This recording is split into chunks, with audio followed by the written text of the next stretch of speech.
and welcome to this episode of the Public Education Panel Series. I'm your host, Leonie Moritz, and today our episode is God's House, how organized monotheistic religion can inhibit the personal connection to the divine. And I'm joined by two lovely guests today. I've got Jill Taylor and Haley Jones, who are going to be joining in this very interesting conversation. In this episode of our Public Education Panel series, we examine how monotheistic religions have shaped and in some cases restricted humanity's direct relationship with the divine. Whilst religion has provided structure, community, and moral frameworks for centuries, this discussion and conversation that we're having today is going to be focusing on the ways that the institution has separated the human being from their direct connection to God, and in some ways created distance between them and their own direct embodied experience of God or source. We're going to be exploring topics of how fear, obedience, and external authority have been used as tools of spiritual governance, encouraging compliance over curiosity and doctrine over discernment, and hierarchy over inner knowing. When spiritual truth is mediated exclusively through controlling institutions and representatives, believers may become disconnected from their own intuitive and conscious relationship with the divine. So that is our theme and where we are going. And I am joined by Jill Taylor, who is a music teacher and mom. And she's a spirit-led guide who helps people reconnect with their voice, their bodies, and their sense of inner safety. Known in her community as the Music Mom, she teaches piano and nurtures creativity in children and adults through music-centered learning that encourages confidence and self-expression. Alongside her work in music, she leads the Somatic Sanctuary, which is a community space focused on nervous system healing, embodied awareness, and a spiritual connection rooted in Christ consciousness. As a mother of 4 neurodivergent children, her work is deeply shaped by family, life, and generational healing, bringing together creativity, embodiment, and faith in a way that helps people rediscover the voice that has always been within them. Welcome, Jill. Thank you so much for joining us. And we also have a critical math team member, Haley Jones, a longtime creative practitioner, educator, and community space holder whose work centers on transformation, self-expression, and the quiet power of human connection.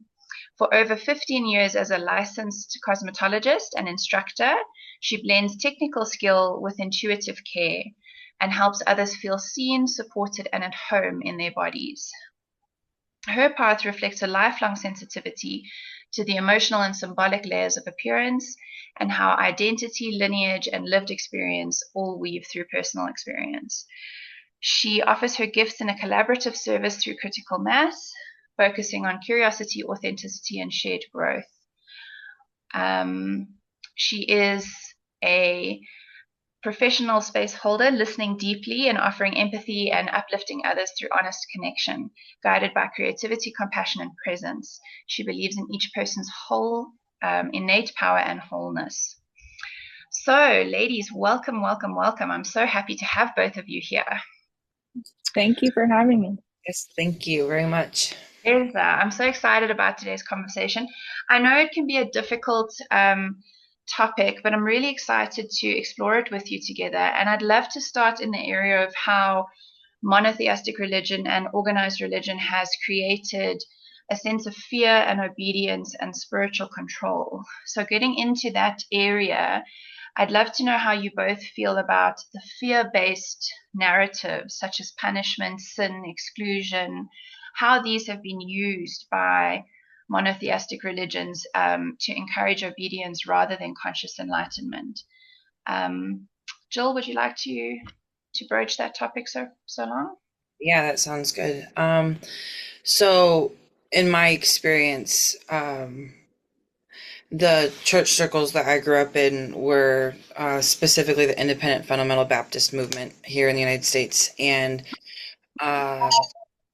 corporal punishment was a very big thing. It was taught in all of the schools. I only went to private schools. I didn't really go to public, but that was the mindset. It was, if you do something wrong, there's physical punishment for it. And after, I mean, I'm generations into it. My dad's a pastor, my grandpa was a pastor. It's kind of just gone down. And so, from my perspective, it was not necessarily something that my parents even knew any better about because the Bible was only taught from that perspective. They took the book of Proverbs, especially, and like spare the rod, spoil the child, and took it so far the wrong way. But for me, what I've realized in my healing journey is, well, I did a lot of spiritual work to understand and like unwind things mentally.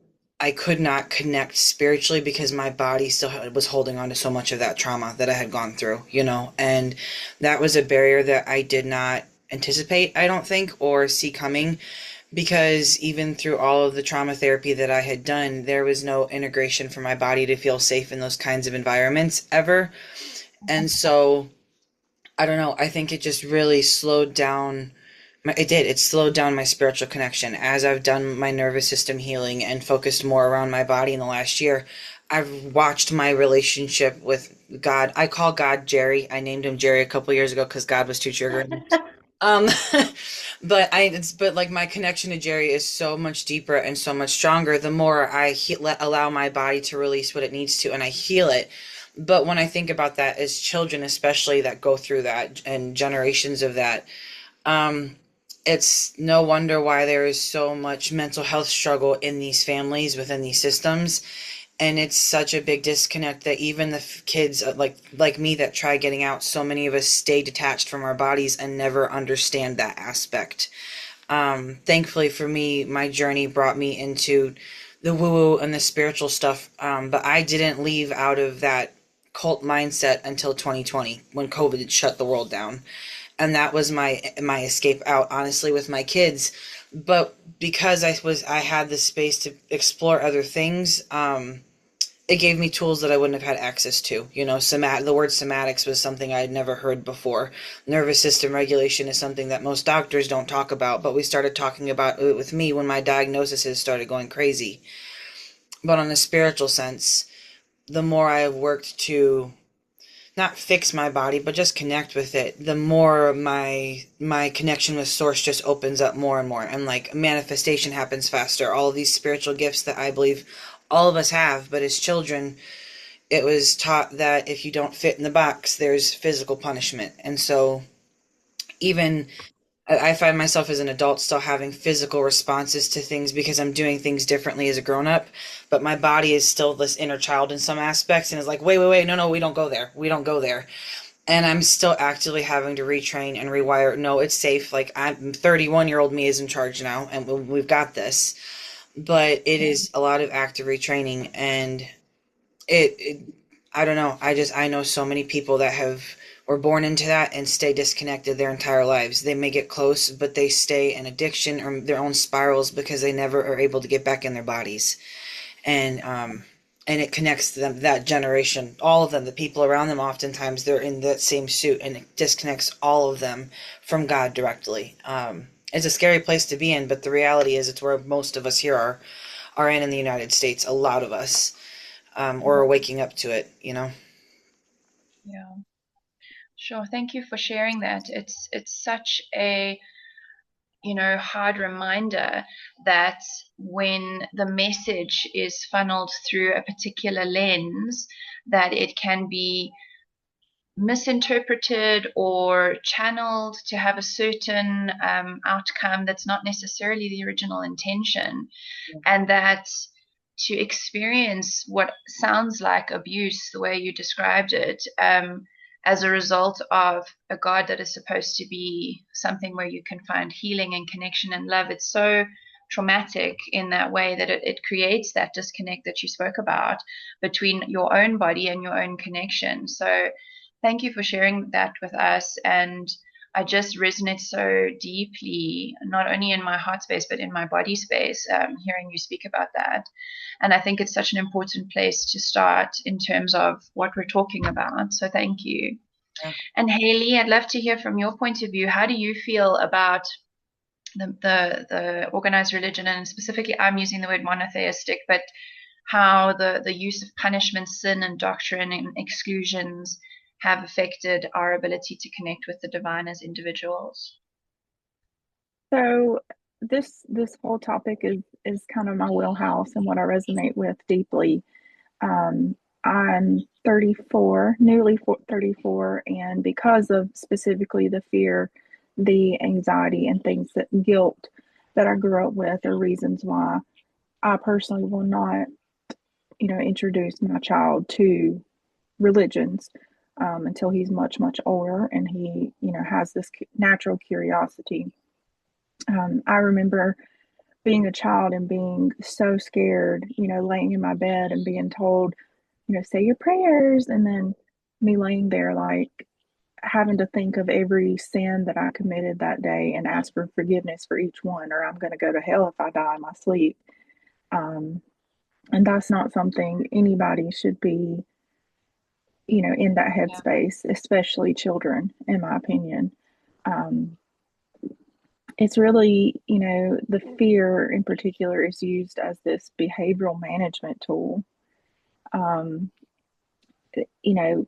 People and myself, when I was, younger, were taught that questioning or doubting or stepping outside, like we said, the box, it is met with pushback or punishment. And while I did experience, different types of abuse, I can't say that I ever experienced any physical abuse tied to religion, but definitely, emotional and mental were very, very hard for me. Now I know, why I'm so sensitive. But back then, I just, 99% of the time, my brain and my body was on high alert. And I do think that my body is still, like you said, Jill, my body, we don't realize until we dive into a different realm that what always is held deep and, trauma that is held deep into our bodies, our physical being. So it's a lot. Absolutely. It's a lot.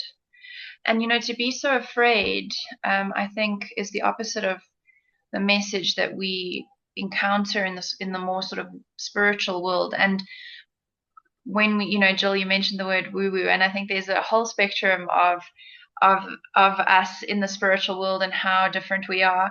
But I think something that is a commonality is really the idea of freedom and love and connecting to all that is a oneness, a wholeness, a connection. And that seems to be, for me anyway, loving. It's supposed to be connected and loving, and that we are all humans and we are all souls, and so to live in fear is really something that is so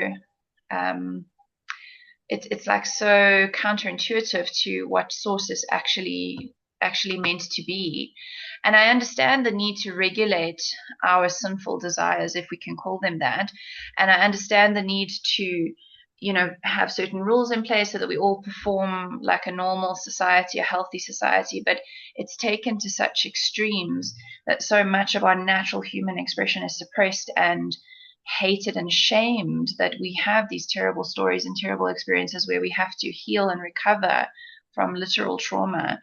In my own experience, I was raised by atheist and spiritual parents, if you like. So I didn't have any direct religious persecution, as it were, but being more sort of spiritual and even sort of pagan orientated, I experienced bullying from strong Christian people. And I was told I'm going to hell. And it was so strange for me because I hadn't been raised in those thoughts or in those spaces. And it was really a struggle for me as a young person developing my identity and my connection with God and my connection with my beliefs, which weren't fully formed. But it was a difficult and frightening experience. So I relate in my own way. But thank you for sharing. And again, just to validate what you're both saying, it's such a thing. Trauma and abuse is trauma and abuse, no matter what label we put on it or what justification we give it. So it's huge that you're both on this amazing healing journey and here to talk about it today. Yeah, can I lean into something you just shared there, actually? Yeah. I think so there's a couple things that you said. One of my favorite verses in the Bible is 2 Timothy, I think it's 1:7, but it's, "For God hath not given us a spirit of fear, but of power and of love and of a sound mind. That's the King James Version, at least. That's one I know really well. But it's so, they push the fear so much as a control agenda, but the words "do not fear," "be not afraid" are so all over the place in that book.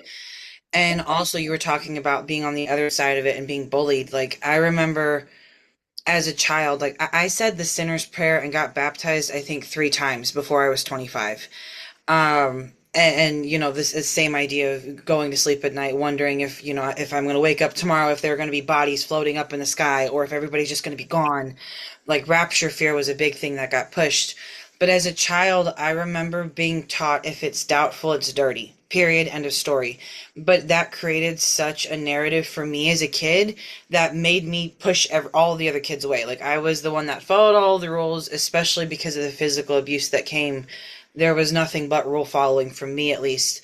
But I ostracized so many people, kids my age. I remember, because my fear was so huge, projecting that onto kids around me, because that was what was expected. It was getting up and soul winning for hours and on end on a Saturday morning. And, you know, my dad, I feel his theology's changed, but also that's its own thing.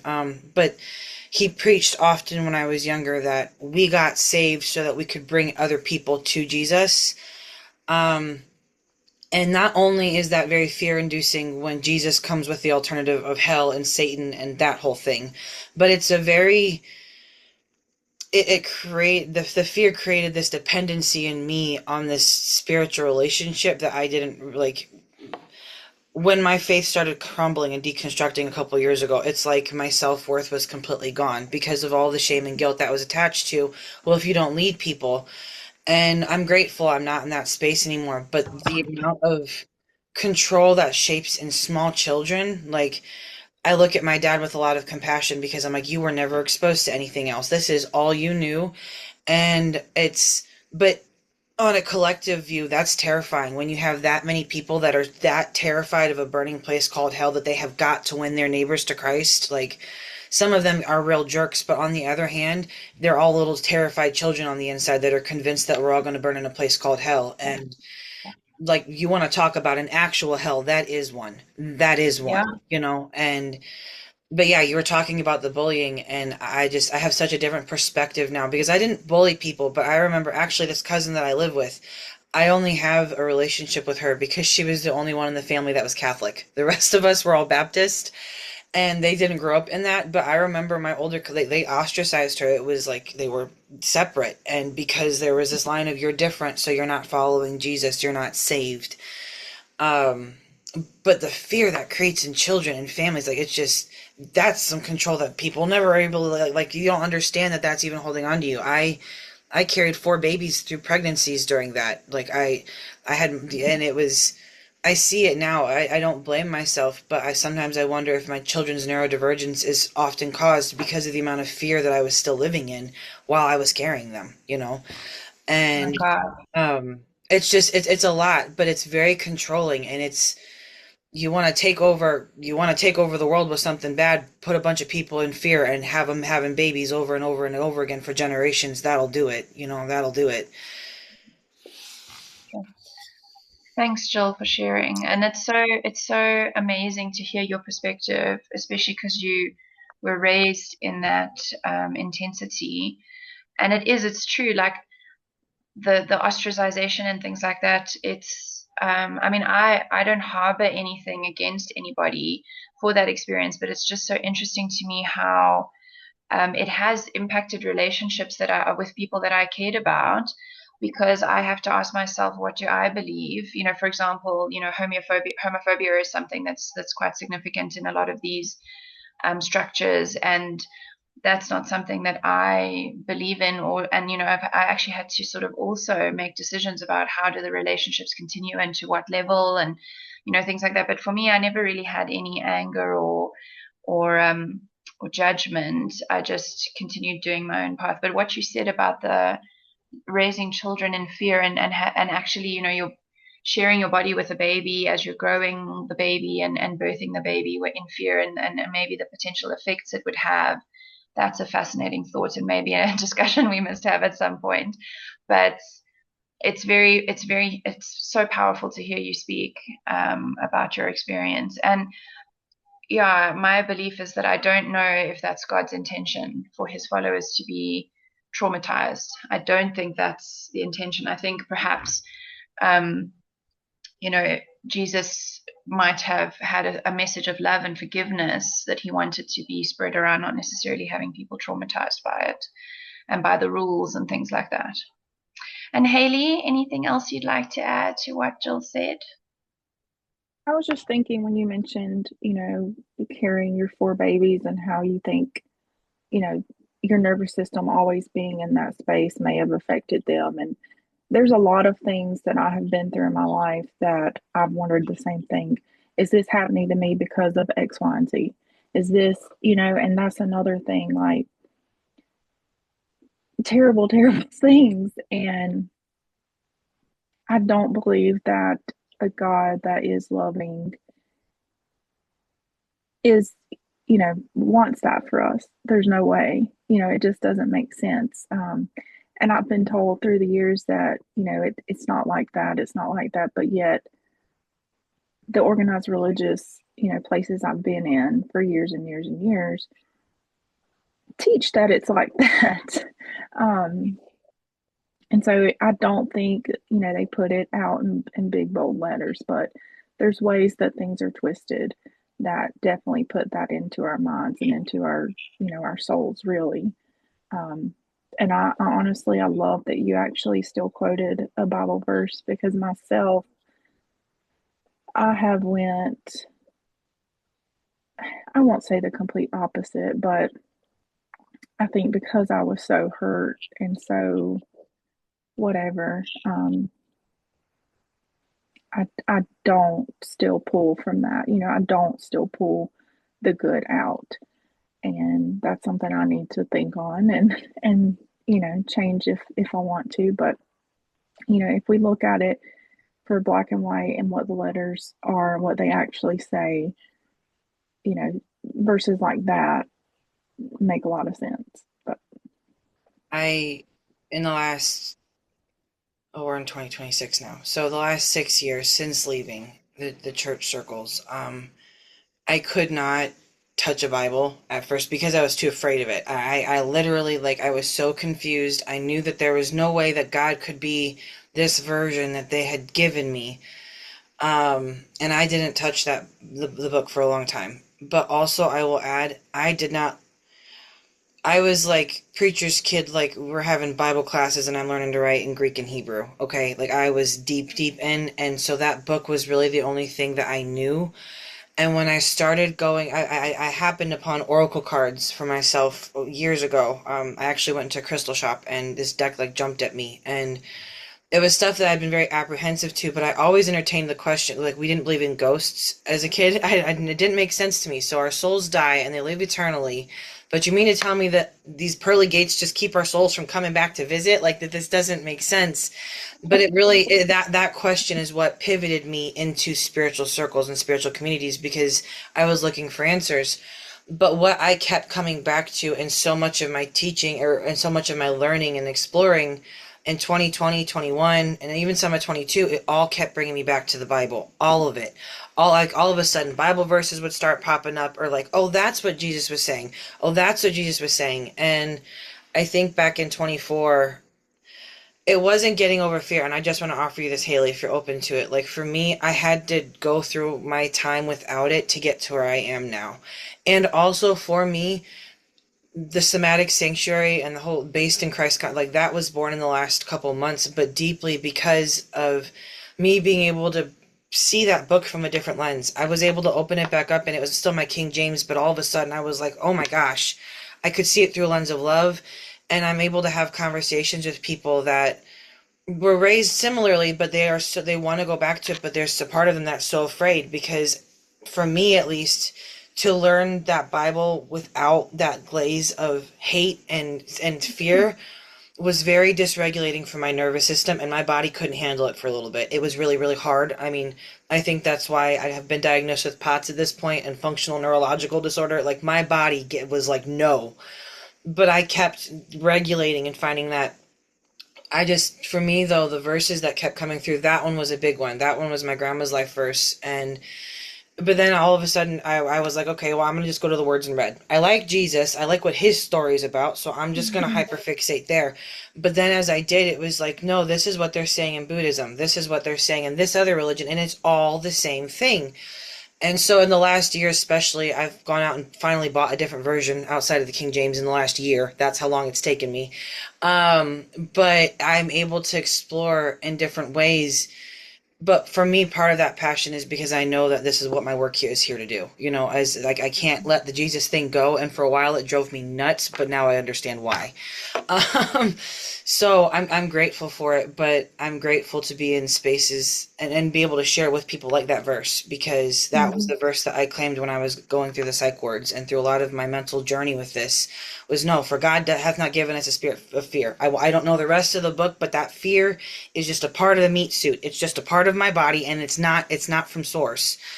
But I started claiming it like an affirmation, and over time, that one verse honestly broke a lot of the fear, because I started just choose like impulsively. I was like, no, we're just going with faith. We're just going with faith because the rest of this is stupid. Like, um, Yeah. but that's a hard journey to be in. It's a hard spot to be in, especially when we learn to rely on it so much. Like when that is your source of comfort, and then all of a sudden you can't go back to it. That's a whole other kind of fear of its own. You know. That's amazing. So many things percolated for me as you were speaking there.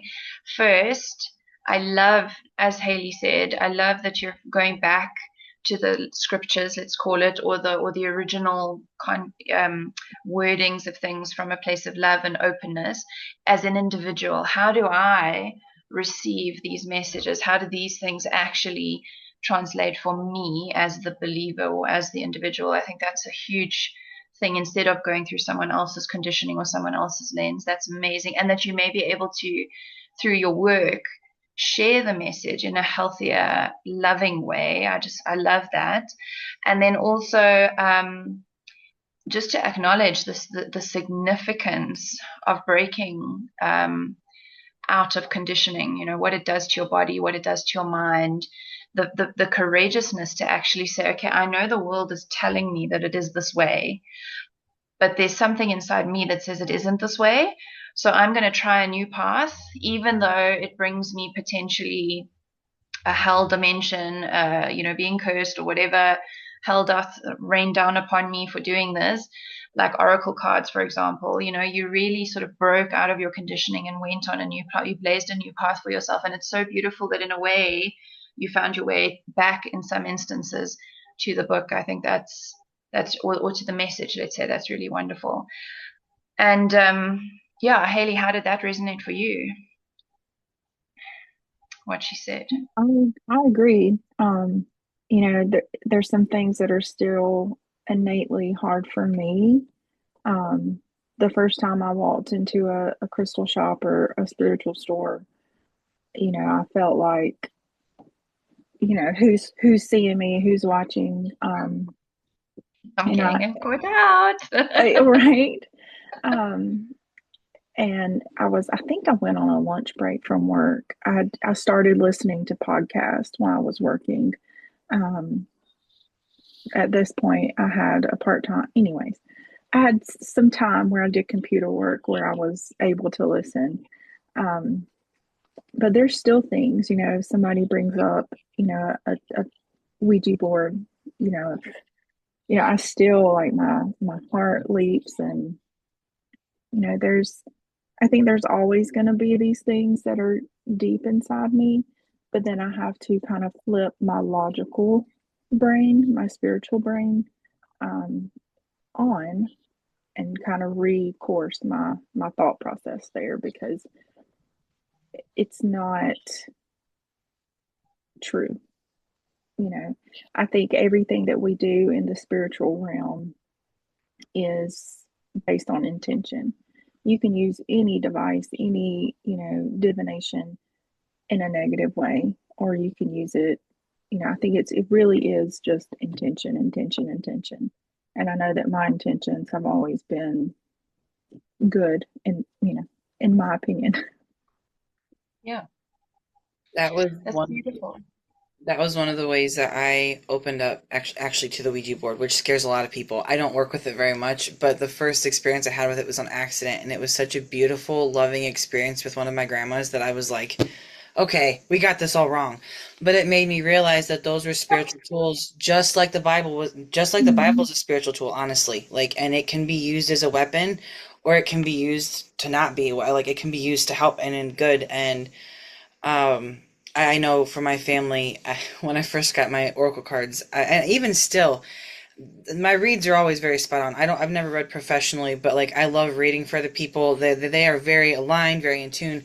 And the pendulum the whole thing is fascinating. But my sisters and I'd be like, guys, watch this, and like I'd pull for one of them. And this is like we're 25, 26. We're not little girls. Like I'm the only one that has broken free, and I'm exposing my family, that's willing to be exposed to this. But it was so cool because my language for that has been that's where the Holy Spirit works, is in these tools that we have. And for me, it's so exciting to be on this side of my healing now. I mean, and don't get me wrong, it's still absolute garbage sometimes, but to be able to go and use the tools simultaneously and be able to use my Bible and my oracle cards at the same time. I have a whole YouTube page that started because I was doing that, and it was so fun.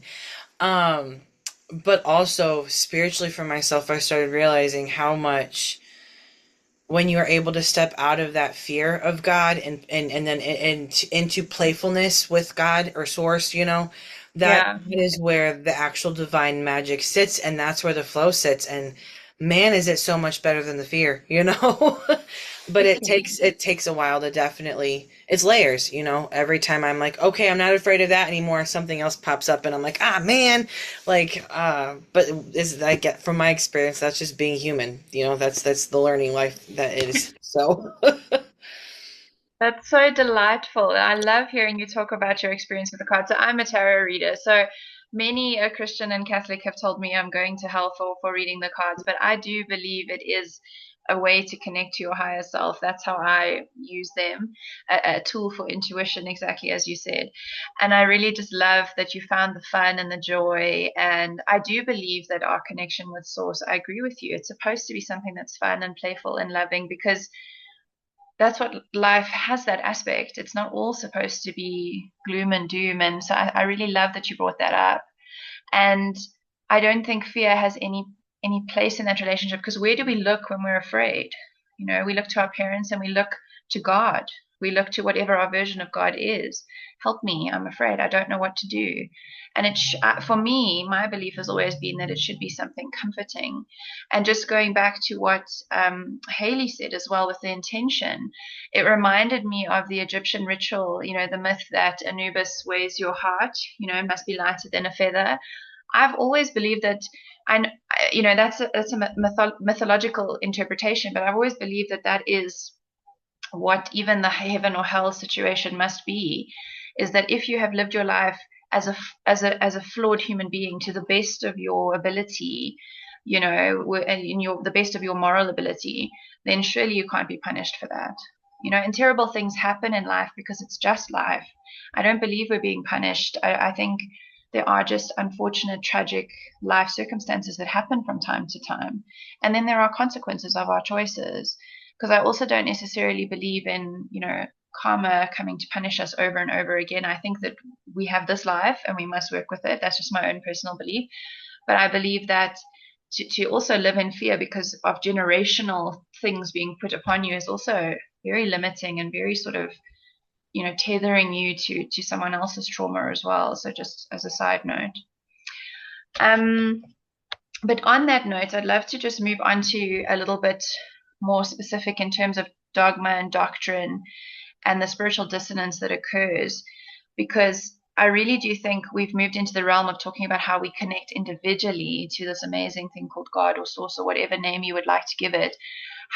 What happens, do you think, as both of you being raised in religious institutions and circles, what happens when the doctrine is interpreted for believers instead of by believers? How does this create inner conflict or spiritual disengagement? I mean, we've touched on it a little bit already, but I'd love to hear from you. Haley, would you like to broach that one? Yeah, I was just looking at my notes. Yeah. I'm very much I'm not good on my feet in a talking situation. So I'm like, I have all my notes. Let me remember what I was feeling, what I was thinking, and when I sat down um, and thought about all this. Yeah. So for myself, this really reminds me of one particular situation, and I didn't put this in my notes, but there was a time, I don't remember what exactly was going on. It was something with Chick-fil-A. And I was very much in religion, very much, you know, um, voicing my opinion, I suppose. And a former classmate of mine commented or messaged or something on Facebook. I think I just posted simply a picture of me outside of Chick-fil-A going to support them. And he asked me specifically, did I believe what I believe because my pastor told me to, or because that's how I felt, essentially. And of course, when I was so ingrained in all of that, my defense immediately went up like, oh no, it's not because of my pastor, it's me, it's what I think is, blah blah blah. And so years and years later, when I began deconstructing and healing, and I would think back on that, and I think last year, 2025, I actually reached out to that person and I apologized and I said, hey, they explained kind of where I am in my life now. And he is in, I believe, New York or something. And, I just said, I apologize. That's not who I am inside. It's not who Haley is. It was what I was ingrained in at the time.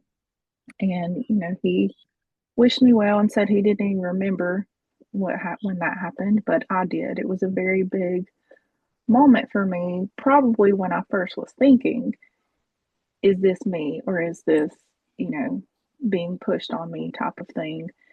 But I was so on guard in my defense that I just kind of dug deeper and didn't let that thought come out. I was never one that actually let my questions come to the surface because I was afraid. Um, something I put, instead of being able to explore openly, they feel like they have to suppress questions to remain part of the community. And that's very much where I was. Yeah, that's a huge talking point, is, questioning is not encouraged in some of these scenarios. My questions are always met with ridicule or with aggression. And it's like the inquiring mind is not trying to dismantle your religion or your structure or your beliefs. I'm just asking so I can understand, because what you're saying to me just at face value doesn't resonate. So I need to know more.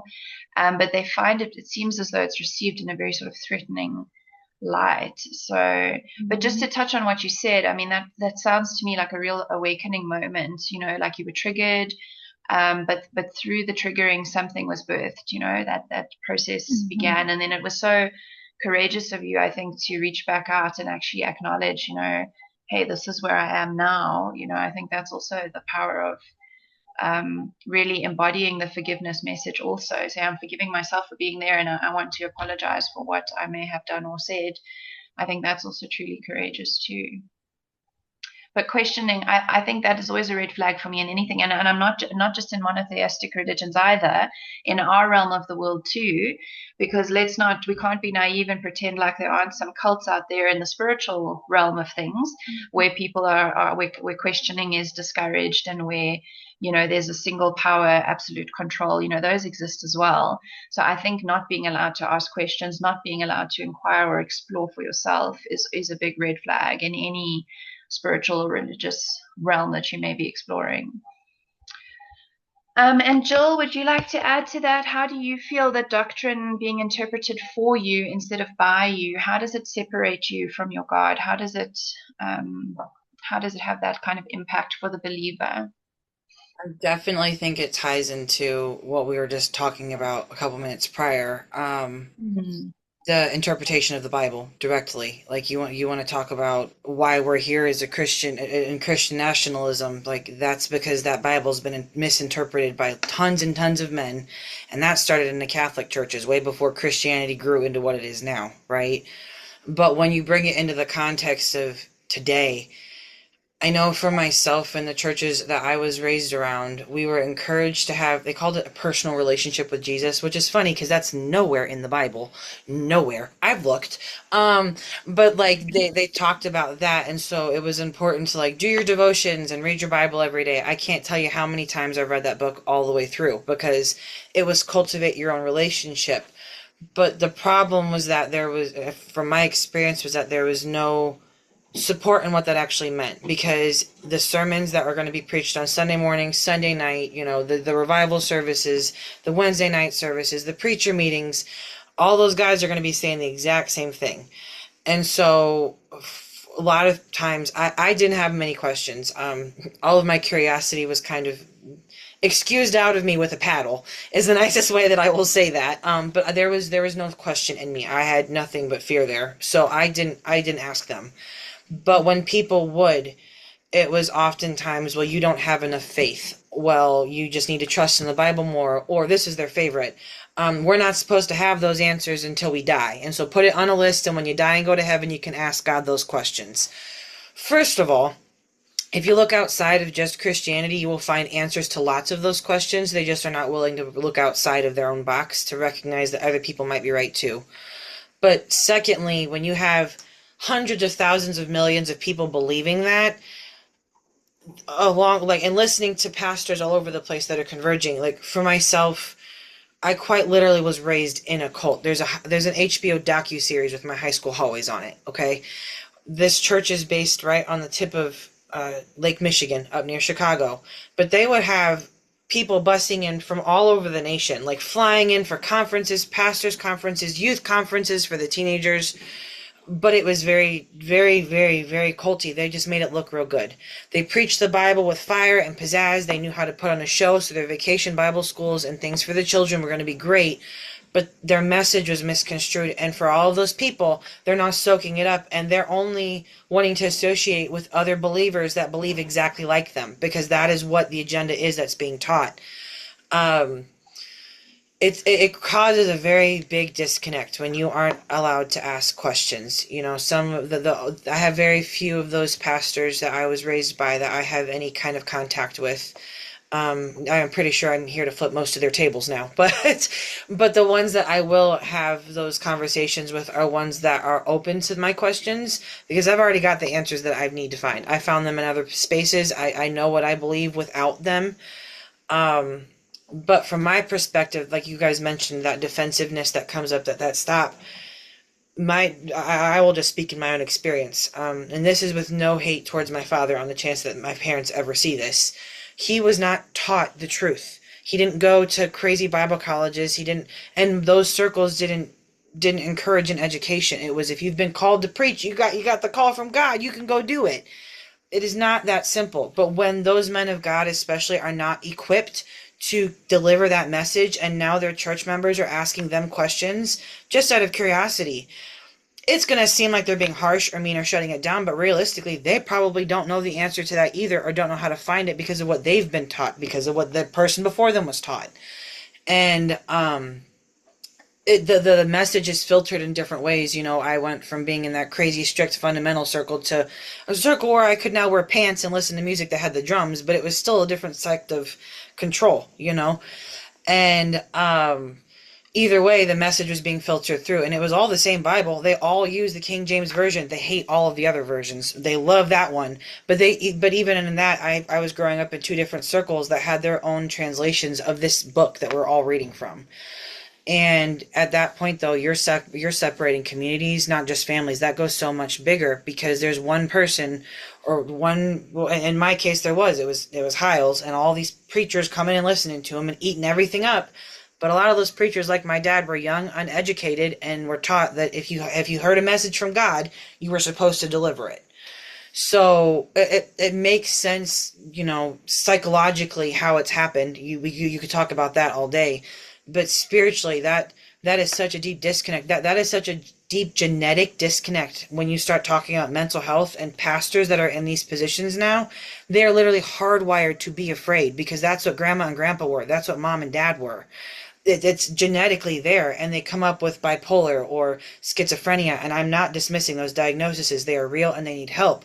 But from my perspective, especially being around lots of that in those circles, it is compounded trauma within those systems that go genetically back so far, like for generations. That's why it shows up with a chemical imbalance, because that fear is so deeply rooted. But it's all because somebody said, hey, I know that Bible more than you do. And a lot of those people just had a calling, but misconstrued that one calling with that calling gives me the right to interpret this for you. And like, so if I were to have a devotional study where that leads me to questions, but I had that to study on my own, then it's, well, your sin's popping up and your sin is causing you to question, and your sin is this or your sin is that. But that's right back to the root of fear.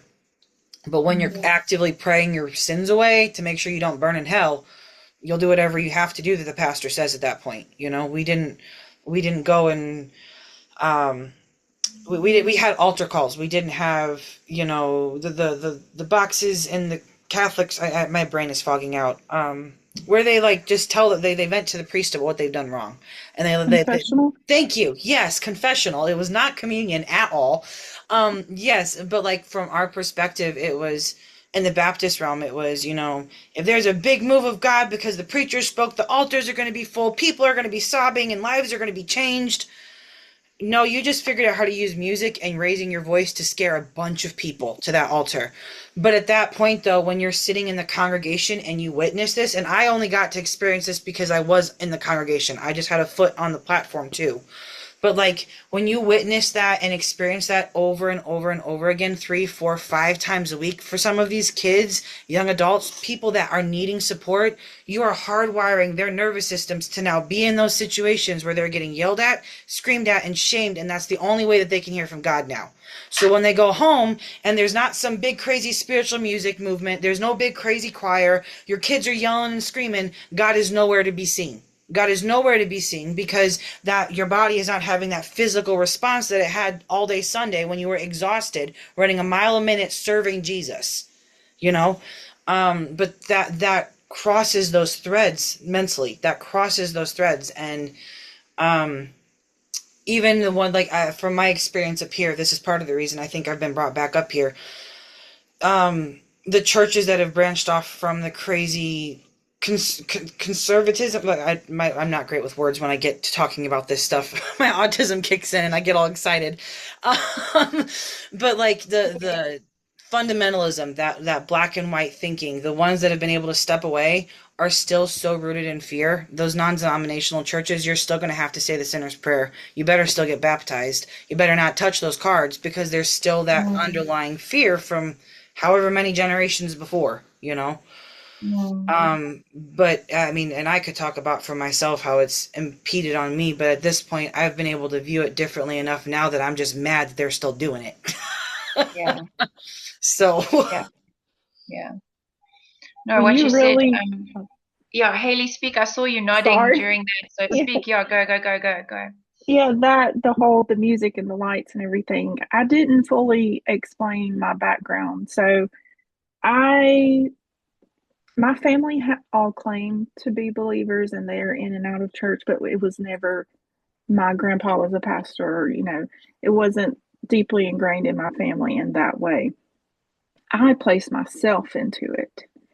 So I first was invited to a vacation Bible school, got saved, it started then with the fear. And then that was elementary school.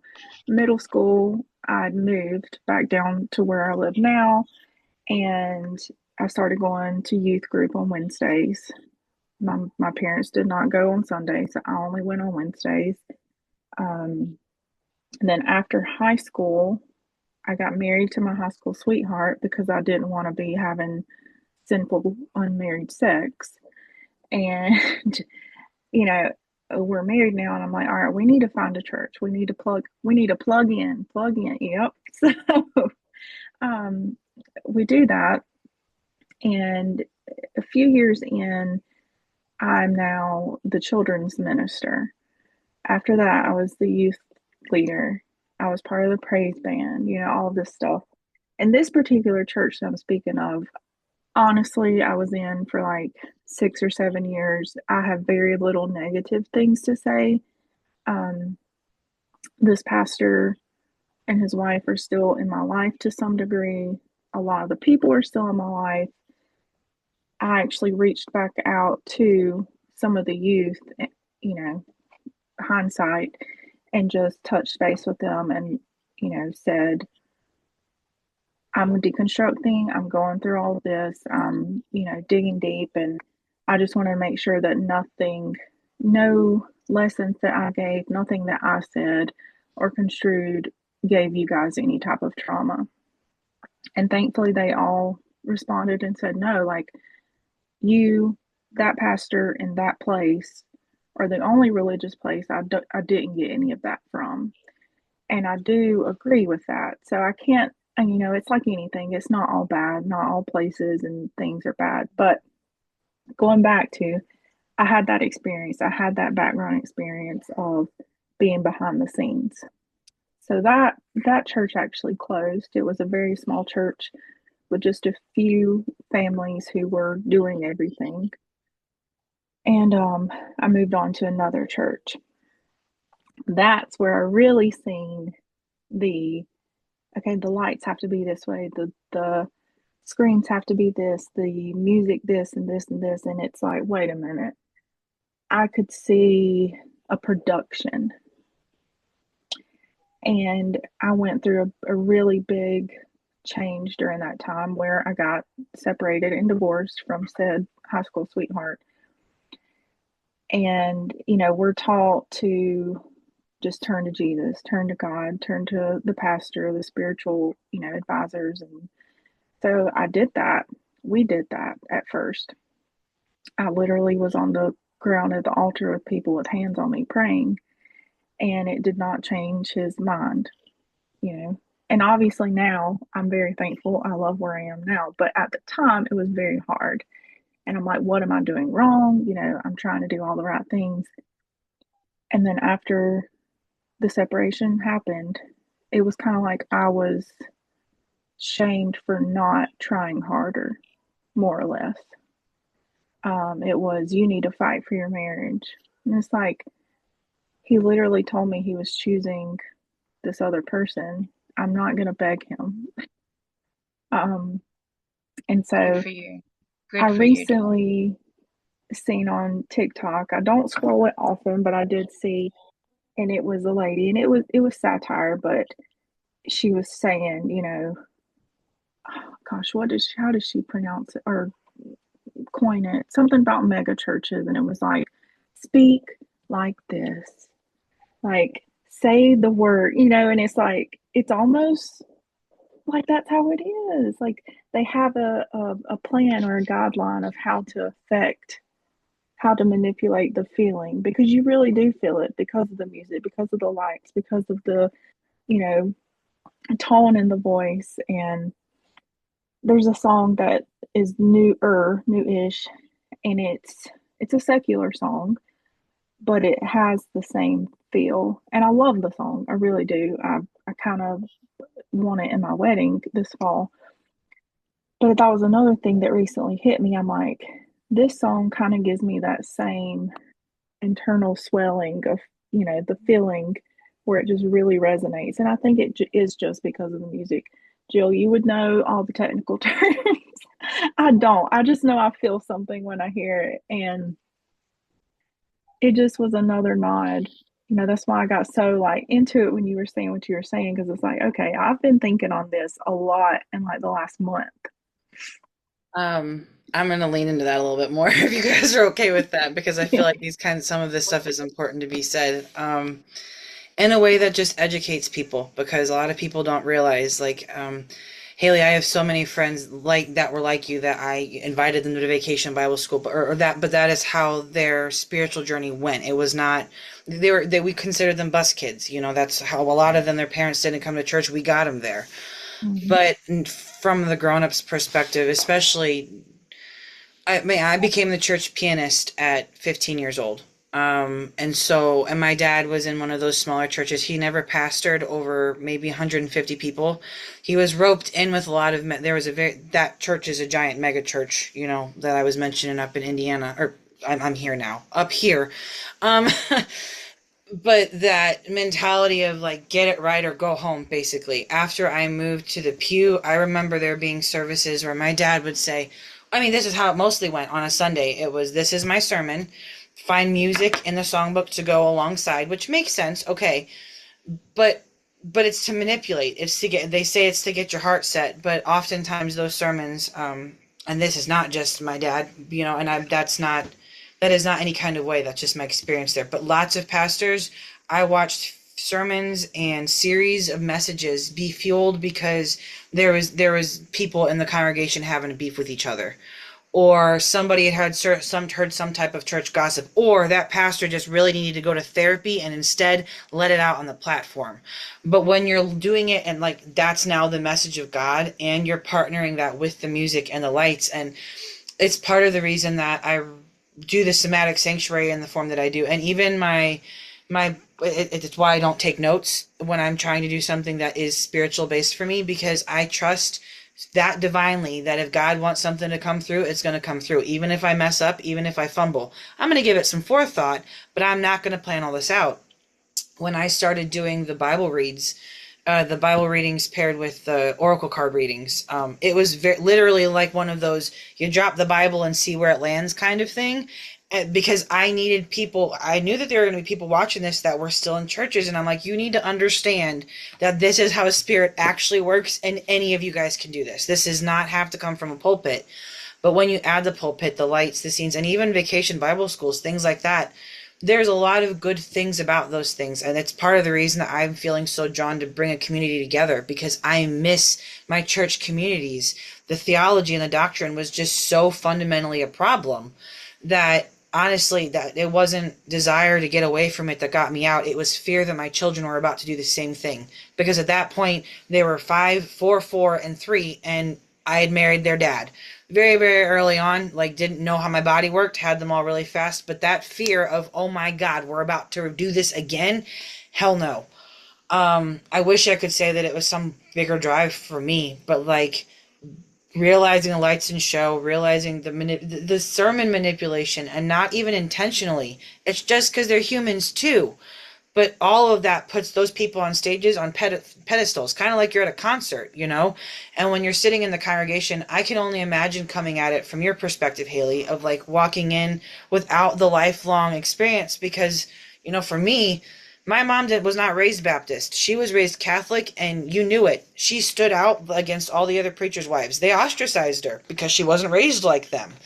And so to try fitting into that scene when you aren't always raised in it can sometimes be really, really difficult. But it can also, like, you go into that searching. And so for you to be searching for truth, and that to be the truth that you're given, for you to foundationally start standing on at whatever age, like, it's still it's a mess, because you still have all that stuff prior. And I know a lot of people that came in and the churches were just like, you're not serving God enough. You're not serving God enough. Do you have time for this? Are you good at this? Why do you think I was at the piano all the time? My sisters and I practically led the choirs.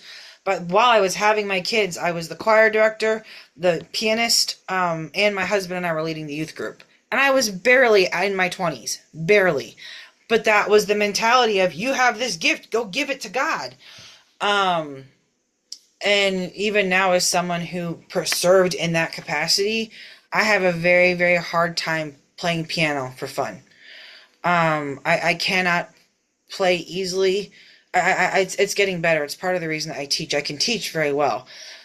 But unless there's people listening, it's like my body's like, there's no reason. Unless there's going to be some but even that, the compliments that came were, well, we give the glory to God. All thanks be to God. Like, but as someone who did that and served in that, do you know how many hours of work it took for me to get to where I am on the piano? Like, that was not God. That was blood, sweat, and tears and a lot of carpal tunnel. Like, Mhm. but like on the human side though, that disconnects us that much further because those are God-given talents. Well, yes, this is trained in me. A lot of this is naturally intuitive. I don't teach like most people. I don't read music easily. I can play by ear. Um, but it took all of that work that I had done for myself, and it was worth nothing. I was 26 years old sitting there with 4 kids that I had less than 3 years because I was told I was supposed to be a mom. I put my husband through all the schooling that he was supposed to do, and I'm sitting there with, well, glory to God, but I can't sleep, and I twitch when I'm just standing here, and I have I have nothing for myself. And I'm grateful that I can stand where I am now because I know that a lot of, like, the reason that I can articulate and talk about this stuff is because I was raised in that, and I was raised to be able to perform. But on a spiritual level, it almost makes me wonder sometimes if I want to be on YouTube because I was just seen my whole life, and I don't. I've done work around that for myself, and I know where I'm at for myself. But to have to juggle that and be in your spiritual power is a lot. And I'm not speaking about that for myself. I'm talking about every single person that comes out of that at that point. You're left with, am I doing this because my passions are good, but I'm not giving it to God because I'm not doing it at church on Sunday? Like, so no, it paints God as whatever that pastor's unhealed trauma sounds like, honestly. Mhm. So, Yep. just on what you said there, I think that is such a fundamental thing to question is whether, obviously, whether you are not giving it to God, because I think you're teaching children. I think your gift as a musician would be something that is between you and source and the people around you, and you're using it to heal. So for me, as a spirit, from a spiritual lens, I think you absolutely are giving it to God through the way that you're doing it now. Not that you needed that validation, but just from how I heard what you were saying. But isn't it interesting that something that comes so naturally to you that you can do it by ear was almost kind of traumatized out of you because of the way it was used in the church and the way you were part of the manipulation machine for a while, and it just makes it feel foreign for you to use it now naturally. I just wanted to validate both of those points that you mentioned. It's something that those big churches do, and obviously I'm South African, I'm not American, so I've seen it, but I don't have the first-hand experience. But it exists here as well in Christian nationalism in South Africa was very much closely linked to our governing system for a very long time before 1994, where they liberated us from apartheid and things like that. It was church and state weren't separate, and a lot of hatred was perpetuated through this interpretation of the way things should be, and like you said, the patriarchal interpretation of things and the people in power. So I just wanted to just mention that it's a very dangerous place, and the abuse of power and manipulation of the narrative is a real risk that we face with this kind of thing, and it affects vulnerable minds. Because I was thinking of the children on the buses that you spoke about. I want them to have community. I want them to be in places where they can share and learn and be blessed and have nurturing, guiding experiences. That's where I want them to be. I don't want them to be alone or separate or feeling like they don't belong or whatever it might be. But it's just so frightening to me as an outsider to imagine that those people may now, like you say, be listening to a kind of poisoned narrative or a misinterpreted narrative, and then creating their own perpetuating trauma and fear and things like that. That's not what we want. That's not how I don't think that was the intention from source at all. I Hey, yeah, carry on. Yeah, say. say something on that really fast, really quick. I have this belief. You said you don't believe that was what source intended at all, and I agree. I very much agree.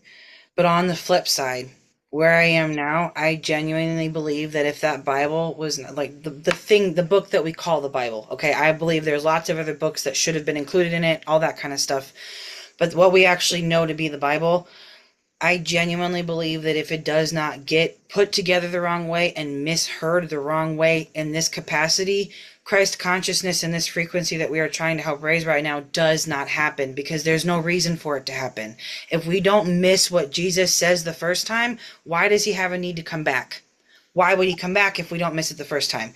Now, I don't necessarily believe it that literally anymore, but I think a lot of people are waking up to the good that is in that book, and it's like, no, wait a minute, we missed something here. And I know, at least from a lot of people I've spoken to, is we're reading it the wrong way. We got to take off our trauma glasses, which we all have our own different sets of, different shades of, right? But until we're able to take those off and read it through a lens of love, you're going to keep seeing it that low frequency. If you've only healed at this level, this is where you're going to read the Bible at. If you've been able to heal to this level, you're going to see it at this frequency. And I can say that for myself now, because I've been able to kind of raise my own frequency around that tool. But it is, I don't know. I think I was taught that God had a sense of humor. That God was funny, and I think this is one of those things that he just did to be funny, was to give us a book that is so divinely perfect, but you guys are going to have to read it at a really crappy frequency before you actually figure out what it means. It's a mean joke, but also you want to talk about raising your frequency on an energetic level, that'll do it. And to be able to use the Bible in that kind of a tool is really cool, but you have to hear it the wrong way first, I think, for a lot of people. Yeah. That's so poignant what you just said, because also in terms of enlightenment, if we move like away from the Bible for 2 seconds, if we imagine Jesus, for example, as an enlightened individual who has totally understood God's message and is now sharing it through his way, and miracles are happening and things like this, then someone else took that message and interpreted it through their lens, which was nowhere near Jesus's level of enlightenment. So he was only able to communicate it at his limited understanding and with his own prejudices of trauma, judgment, whatever he may have, and then that became the message, and it wasn't the message. So, or it was a version of the message. So that's also interesting to me. I've always viewed Jesus as potentially someone who individuated or managed to reach enlightenment or that high frequency that you speak of, and was seen as such a numinous spiritual person for this amazing space that he arrived at. And I think that's what, to go into a little bit of the part of the conversation that we're moving into, is that we all have that potential, I think, and not from an ego point of view, but the ability to raise our frequency, that we can connect directly, that we can heal ourselves and others through our ability to connect to source directly. We don't necessarily have to follow these difficult, traumatic bells and hoops and things to get through to be there, So I love what you said. Haley, did you want to contribute to that anyway? Yeah. So when you were talking about, Jill, about playing the piano and how, people were like, glory to God, and you're like, wait a minute, I put in the hours. It's obviously something that goes through all of Christianity for sure, is you're not allowed to be proud of who you are and what you can do. Sure. That was something that I struggled with a whole lot. So timeline, my separation was 2018. I started deconstructing about 2019. And I still struggle with self-image and, self-esteem and all that. And I think that has a lot to do with society as well, not just religion. But we're told we can't even be proud of, like when I was in school, I made good grades. I was an honor roll student, blah, blah, blah. And then it's like, okay, I'm not allowed to be proud of that. It's not me, it's God. And I think that's super problematic, because then we're taught to not have any self-esteem, to not have any, to be proud of who we are. And so, falling more into the spirituality side, it has really helped me focus on celebrating myself, celebrating who I am, what I can do. Hey, I went through X, Y, and Z issue, but because of this, I now see things this way, and I'm able to help this person or whatever. And it's not, I no longer feel the guilt, like, pride is sinful. I can hear that in my mind like a broken record. um, it shed that sinful skin and all these things that they just harp so much on pride. And I get it, pride is dangerous, but there's a big difference in somebody who is just prideful and just having basic, proudness of who you are and what you can do. And I think that is super, super dangerous, especially for kids. For me, I like my color and like this expressive part of me didn't come out until after I left the church. I was very black and white. My only creative side came out on the piano, but that was it. I didn't draw. I didn't color. I'm into all sorts of arts and things like that now. But I remember it was probably 3 years ago. I was living in Greenville, and I had started attending a 12-step program. For people that love people pleasing, and it really changed my life. But in that program, I think I was a few weeks in. I don't remember what literature we were reading, but all of a sudden something clicked in my brain that I had not actually heard and accepted any of the compliments that I had ever been given, ever. And I mean, this is after I left the church, okay? So this is probably 2023, 24 maybe. But all of a sudden, I hadn't started my piano business yet. I was a lunch lady, and my confidence was like at a zero. But all of a sudden, I started thinking back to all these things that people used to tell me, or like my sisters, and after I'm singing. And it was like I had confidence overnight, honestly, in a lot of ways, because I realized how much I had just been dismissing. And even after the deconstruction had started for me, I'd still kept it on the other side of that wall because there was just so much trauma with it. But it's very empowering, and also you want to really dismantle people from being able to connect with source, take away their confidence, make them feel like they can't do anything, and make them reliant on a God that doesn't want them reliant on him. Then that'll do it. But that confidence, and give it to God, and the shame, all of those threads so closely together, because for me, at least, if I did feel pride, I remember there was one time that my sisters and I sang a cappella, and we had never taken voice lessons or anything like that, but we could harmonize naturally very, very well. And we had sang a hymn. I think it was "Brethren, We Have Met to Worship," but our harmonies were so tight, so on point. It was the only time we had ever gotten a standing ovation. And we used to sing for like the Gideons who placed Bibles. Like we traveled and sang, we recorded CDs. It was the only time we ever got a standing ovation. And I remember almost crying. I was so happy because we had worked so freaking hard. But immediately I was met with all of this overwhelming guilt because I wasn't doing it for the applause. I was doing it for God. But if we don't have those notes tight, we were going to have a not great car ride home with my dad. So like it was very, very weaponized, but also on a pride, like on a confidence level, it completely took it. Even though the appearance and the evidence of it was there was no ability to stand in that confidence and be like, no, this is who God made me to be, and I'm good at it, damn it. Like, let me just be good at it, But that's debilitating for your confidence when you go 30, 35, 40 years without ever having that, or recognizing that foundation was taken from you. Lots of people never even realize that the foundation was taken, so they spend their entire life just crumbling on something that's not solid, and they don't realize it. Yeah, I've tried already. My son will be 2 in June, and I do daily affirmations with him. I am smart, I am brave, I am kind, because I want to drill that into him of who he is. I don't care what he does in this life as long as he is true to him. If he wants to go and be a doctor and save lives, wonderful. If he wants to drive a school bus, wonderful. But I want him to be true to him, and I want him to believe in himself. Affirmations are a good route. I wrote a poem last year. It was more for myself because I was in a trauma space at that time, but it was just affirmations. And it became a really short little poem, and they started saying it every morning before they go to school.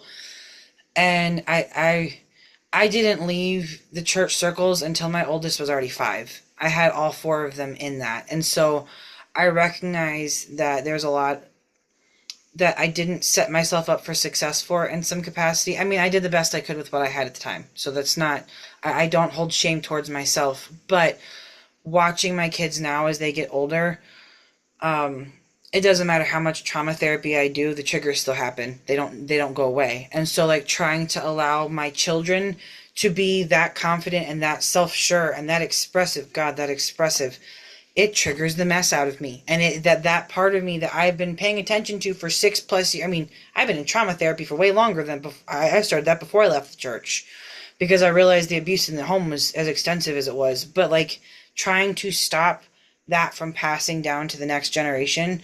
I watch my 11-year-old already struggle with things, and it's not necessarily my fault. This is her journey, but also it is very hard to curb some of those automatic responses from me, partially because I was not exposed to know how to raise my children differently, and I had them so fast, and now their dads, I've become a single mom. There's been a lot that's gone on very, very quickly.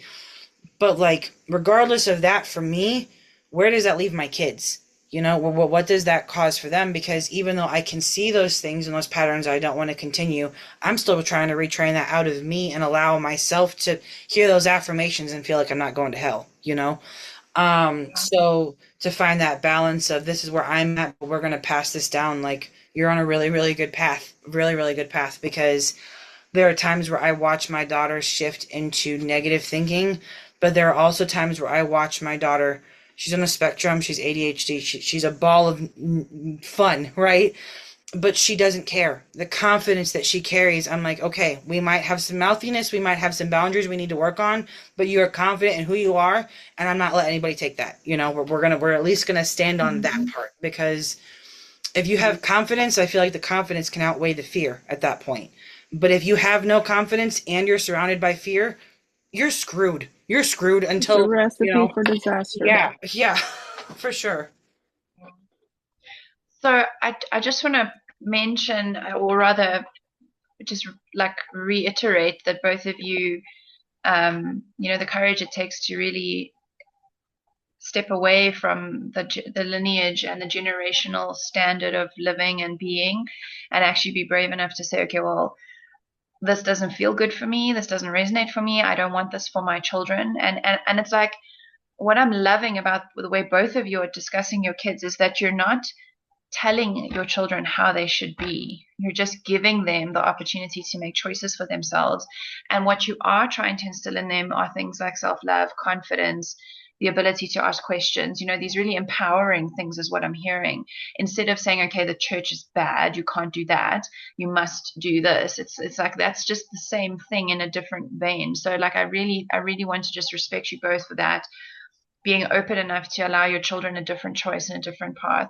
And then there was something else that you mentioned, this thing about, not being able to feel proud about yourself. I think that's huge within religion, but I think it's also massive for women in general also, because women are taught to be, sometimes through religion, but also just societally, we're taught to be demure, we're taught to be sacrificial, submissive, and to really know your worth is quite, I would say, a sinful thing in the modern world, even because it makes us disruptive and difficult. So I just wanted to just echo that, because that is an episode that we're going to be talking about as well, is the suppression of the feminine.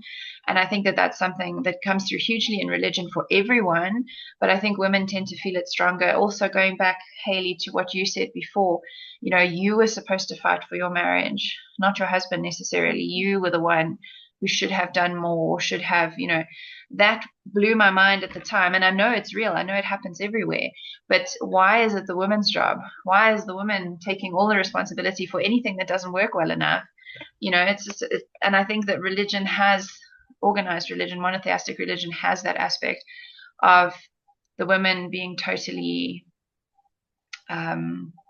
dismissed to a certain extent and having to sacrifice and provide so that and then again, just another testament to what you were saying was the danger of the narcissist or the guru or the false guru on the stage, the risk of that as well. I think this is just so powerful, and I'm just so amazed listening to both of you and what it must have taken for both of you to actually break from these, conditioned spaces and to actually face the fear. What if hell is a real place? What if you at the time, you grew up believing this, your bodies were traumatized into believing this, your nervous systems were wired to this thinking, and you both just sort of said, I'm going to risk it. I'm going to risk it and see what else is out there for me. I'm going to see, and I just think that's absolutely, I think it's amazing, and it really should be commended for both of you. It's a really scary thing to blaze a new path. And I think I'd just like to say for our viewers as well, that we're speaking in the context of monotheistic religions, but I think this is anyone who chooses to walk the spiritual path towards any form of healing or enlightenment. You're choosing to be different to your existing lineage or the existing way of things. It's hard. It's hard. It's isolating initially. It's difficult. But if you can do it, you might just find yourself with a completely different life of your making and of your choosing, and that it might just be what you want. I just wanted to mention that. It came up for me as you were both speaking.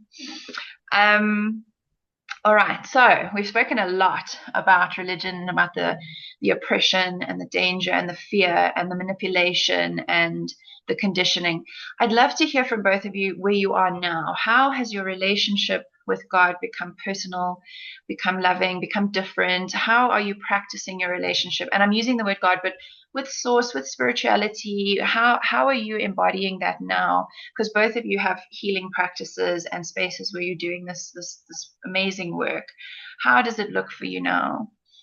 Jill, would you like to start us off on that one? Yeah.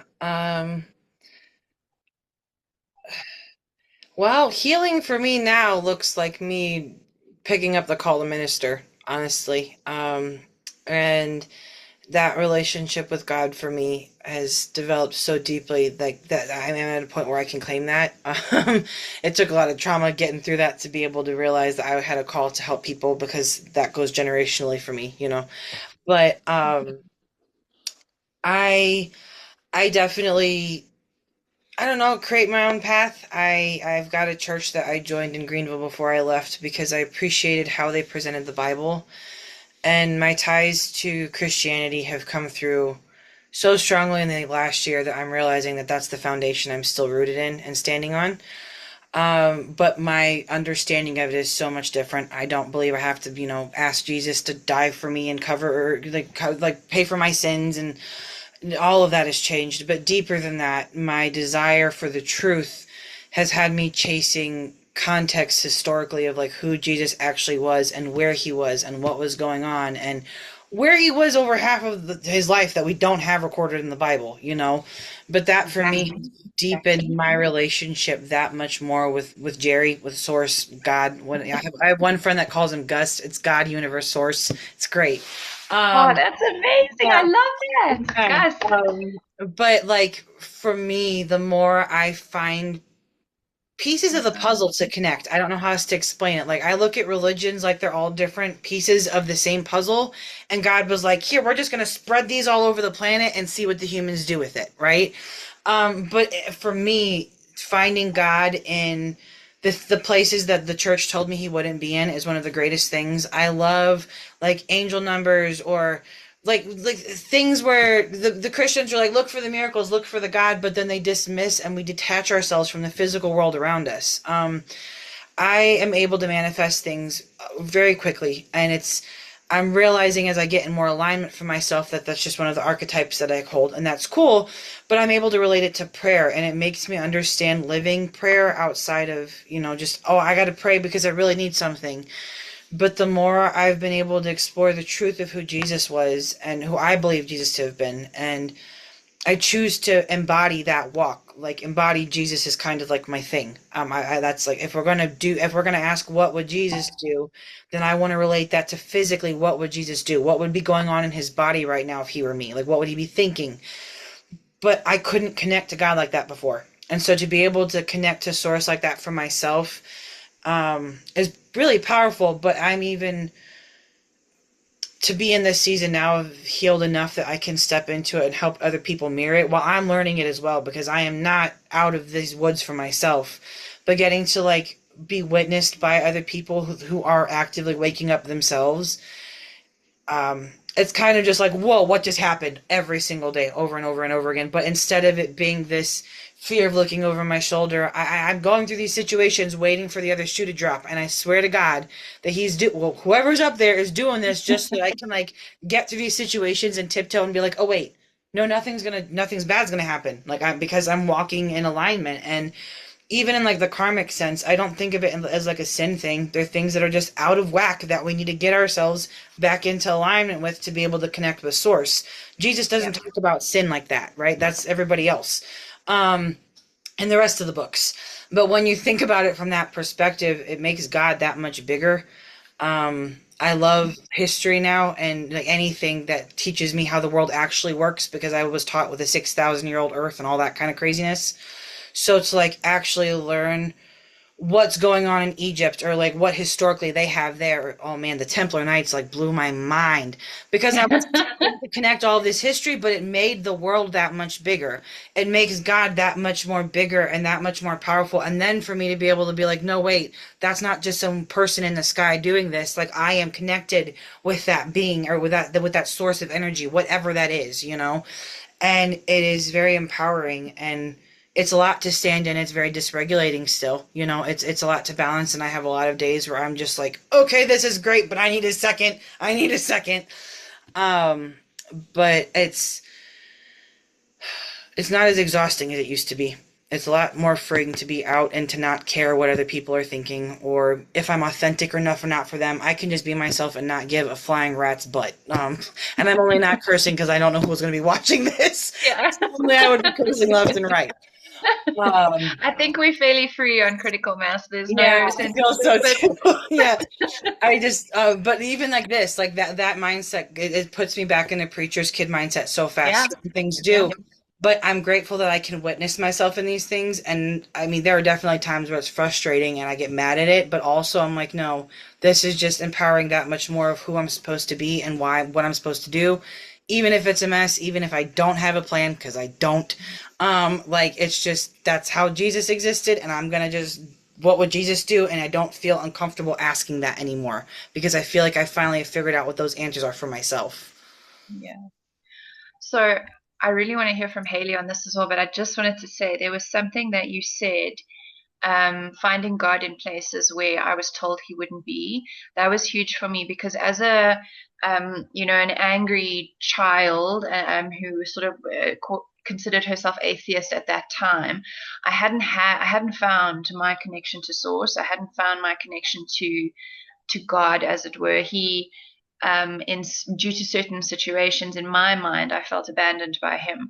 So it's so interesting the way you speak about this because I think it is the places where we find ourselves, rock bottom, dark night of the soul, any of these experiences where one is looking for God and can't find God. Those can be such amazing moments of awakening where we do actually find something in ourselves. We find God in ourselves, or we find a tenacity to overcome in ourselves, or something like that. And then that was one of those experiences that actually led me to God. And I see God as a nature-based person. My experience is, I see it in the trees, I see it in the animals, I see it in people and miracles that happen in the world, things like that. But for me, what you said there was so important was because my connection to source has come from those places and they are different to what the church accepts or allows.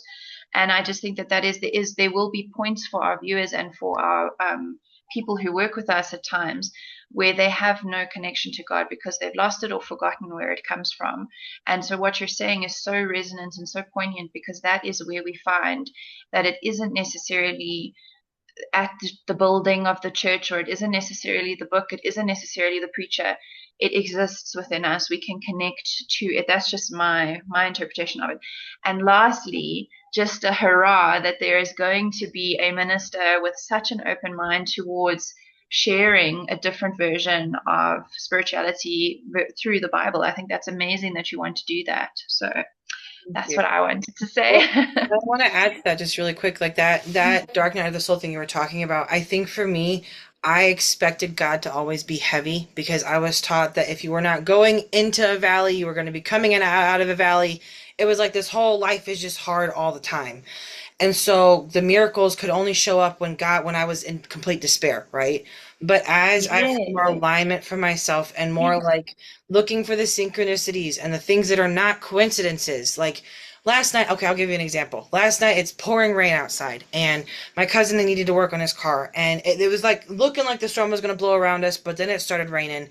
And I walked outside, and my cousin was like, all right, you got a weird way of manifesting stuff, make it stop raining. And so I stood outside, and I rubbed my hands together, and I said, all right, Jerry's got to work on his car. And like, I was really silly about it. I was so silly. I shit you not. 5 seconds later, the rain stopped, and she just kind of looked at me. And like, had that happened when I was at 10, 15 years old, I would have laughed it off. It would have been a coincidence, right? But now where and I'm not kidding, this went on for like 20 minutes. When I went in the house, it started pouring rain again. I come back outside, and I mention it again, and it stops.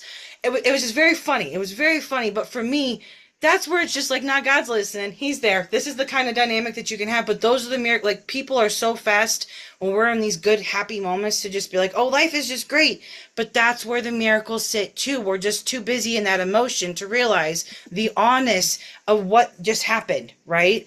And I think that's really important to point out, because that was something I had to learn, was that miracles don't just happen when we're in despair. Actually, more miracles happen when you're not in that disparity mindset. If I'm honest, more miracles happen, but it's hard to balance that. I've got goosebumps listening to you. That is so important. So I want to give miracles don't just happen when being noted. Absolutely. And just to play off of that, I personally now, I think it's easier to see the miracles when you're not in despair, when you're not, watching your back for the next way that Satan's going to attack you, type of thing. So that, I can vouch 100% for that. And I love Jerry. I like the Jerry, but the Gus. Yeah, Gus. I might have to adopt that one. I told my friend, I've already written it down. I was like, I know too many people that this could help. I hope I'm going to use that. And she's like, no, it's fine. Take it. So trademark. Yeah. Tell her to go ahead and trademark it. It's beautiful. That's really beautiful. But Haley, I'd really love to hear from your point of view how your connection with spirit has changed since you've left the church. Or rather, not necessarily, I don't want to box it with since you've left the church, but how does spirituality and your connection to God look now as you have deconstructed things for yourself? So, as I kind of touched on earlier about, I haven't opened my Bible in years. I have my Bible, I've had different ones through the years, but the one that was the one that I carried, that I used at that point, I still have. But I haven't opened it, and I don't plan to at any point soon, I'll say. But now I feel like my relationship is kind of still forming, I would say. So I do think, which we would also call praying, thank you for this day. Thank you for, when my son, we were outside one day last week, and I just was watching him run in the sunshine. And it's just like, thank you. Like, there was a lot of time of my life that, like, I had infertility for a long time, and I didn't think that would happen. And that was one of those big things that I thought, all right, I'm being punished. This is not happening for me because I did this, because I felt this way or whatever. And there was even a time when I pulled something straight out of the Bible and was like, if you just give me this child, I will devote their entire life to you, and it didn't happen. And so now that I'm, like you said, Jill, like I'm in a higher frequency, and, I still think of God in the same sense, I suppose. I just don't, I've let go of the judgment, of the fear, of the punishment aspect, I suppose. Me and my fiance have talked about things, obviously, a whole lot. And he has said before, like, I think you're still a Christian. I think you're a Christian. You just, you don't like how the structure of religion is. And that's probably true in a lot of ways. I think, saying you're a Christian comes with a reputation of hatred now. And I understand it. I'm also the first one to think of when somebody says they're a Christian, I'm like, oh, well, you hate people because they're different from you. you hate people because they're not what you think they should be. And so it's probably not something I would put out there publicly at this point.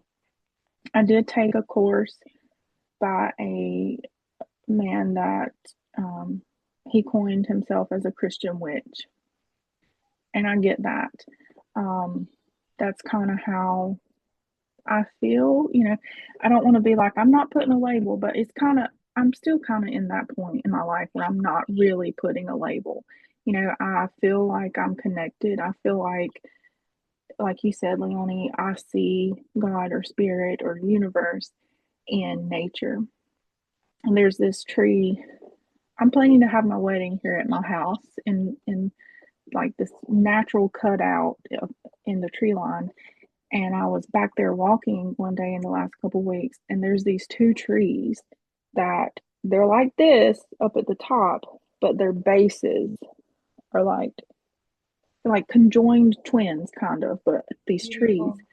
And I just looked at them, and I took a recording of them, and I showed it to my fiance, and I was like, it's us, we are connected, but we're still our different people. We're still two totally different people. And it's just little things like that, and synchronicities. I rely heavily on those.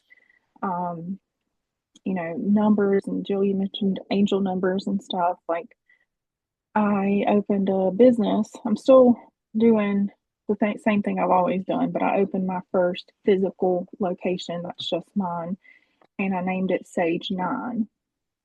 Now, Sage, as we know, but 9 is, I was born on the 9th. My fiance was born on the 9th. And then, of course, what 9 represents in, the numerical sense. And people have asked me, and I've told them, most of them truthfully, kind of like, I want this space to be healing. I want it to be open. And there's certain people that come in, just as hair clients that would not be open to me saying anything woo woo, but I am still able to pour into them to, as I'm washing their hair, just thinking positive thoughts towards them and stuff like that. And I don't want to put anything out there that will ostracize me from one or the other, more or less. If I'm going to be ostracized or I'm going to die on a hill, it's going to be something that I feel is morally just for me. There's some things that I'm never going to shut up, sit down, and be quiet for. And that's something that I also look at as empowerment. So, I observe, and I kind of sit back and I'm more quiet. But when push comes to shove and something is needed to be spoke on or stood up against, then I'm right there. And I feel power from myself, but I do still feel that from divine, from God, universe, spirit, or source. So it's this, this new, I went through my anger, I went through my I'm never walking back through those doors thing, and now I'm into kind of how I kind of mesh the two and take out the bad that I don't believe in and just hold on to the good that can be kind of, mixed up and put into this new space that I feel comfortable in and that I feel comfortable sharing with my son. It's beautiful. I love Sage 9. I think that's stunning. Thank you. That's lovely. And I think your clients must feel, whether they know what's happening or not, but that, the energy, and feel lifted when they leave and cared for. I think that's such a wonderful thing, because especially, sorry, I'm going on a total tangent now, but like cosmetology, I think that you get, it's an aspect of healing hands, really, because you working with people and you giving them of yourself. And so I think a lot of women experience that. They get their hair done, or they get a facial, or they have some kind of, and it's not to fit into society standards per se, but they feel loved, they feel touched, they feel supported and uplifted. I think it's quite a magical magical process. I always have a lot of respect for that. So that's wonderful. And I love your trees. I think that's beautiful. We have to see a photo. I think we have to insert it on here.